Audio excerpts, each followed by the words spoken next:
கடையநல்லூரில் பூ மார்க்கெட்டில் கிடந்த 26 கிராம் தங்கச் செயினை உரியவரிடம் ஒப்படைத்தவருக்கு பாராட்டுக்கள் குவிந்து வருகிறது. தென்காசி மாவட்டம் கடையநல்லூர் வாரச்சந்தையில் 26 கிராம் தங்கச் செயின் கீழே கிடந்துள்ளது. அதனை எடுத்த பாம்பு கோவில் கிராமத்தைச் சேர்ந்த மேத்தப்பிள்ளை என்பவர் சொக்கம்பட்டி காவல் நிலையத்தில் ஒப்படைத்தார்.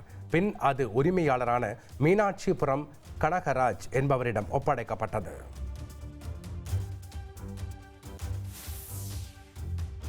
பதினோரு ஆண்டுகள் தலைமறைவாக இருந்த பாலியல் குற்றவாளி அந்தமானில் கைது செய்யப்பட்டார்.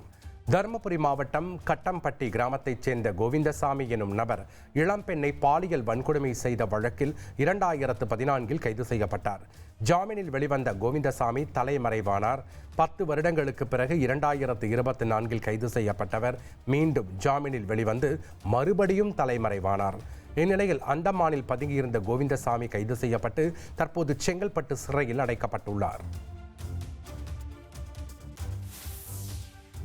காட்டுமன்னார் கோவிலில் தனியார் அரிசி கடையில் ரேஷன் அரிசி வாசனை வருவதாக புகார் வந்ததை அடுத்து மாவட்ட வழங்கல் அதிகாரி ஆய்வு மேற்கொண்டார். கடலூர் மாவட்டம் காட்டுமன்னார் கோவிலில் உள்ள தனியார் அரிசி கடையில் வாங்கிய அரிசியில் ரேஷன் அரிசி வாசனை வீசுவதாக ஒருவர் புகார் அளித்தார். புகாரின் பேரில் கடைக்கு சென்ற மாவட்ட வழங்கல் அதிகாரி கடையில் உள்ள அரிசி மாதிரிகளையும் புகார் கொடுத்தவர் தந்த அரிசியையும் ஆய்வுக்கு அனுப்பியுள்ளார். பரிசோதனை முடிவு வரும் வரை நடவடிக்கை இல்லை என அதிகாரிகள் தெரிவித்தனர்.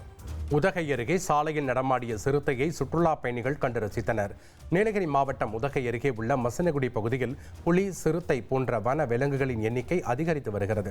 இதனால் மசனகுடி சாலையில் சிறுத்தைகள் அடிக்கடி தென்படும் நிலையில் வாகன ஓட்டி ஒருவர் பகிர்ந்த சிறுத்தை நடந்து செல்லும் வீடியோ இணையத்தில் பகிரப்பட்டு வருகிறது. 1,24,00,000 மனங்களை வென்ற தந்தி டிவி யூடியூப் சேனல். தவிர்க்க முடியாத தம்ப்நெயில்ஸ், கலக்கலான கான்டென்ட்ஸ். நீங்களும் இந்த குடும்பத்தில் இணைய இப்பவே சப்ஸ்கிரைப் பண்ணுங்க. அசுரபலம் கொண்ட எங்கள் டிஜிட்டல் கரங்களில் உங்கள் விளம்பரங்களை சேர்க்க வாட்ஸ்அப் பண்ணுங்க 8939888378. Email advttanditv@dttv.in.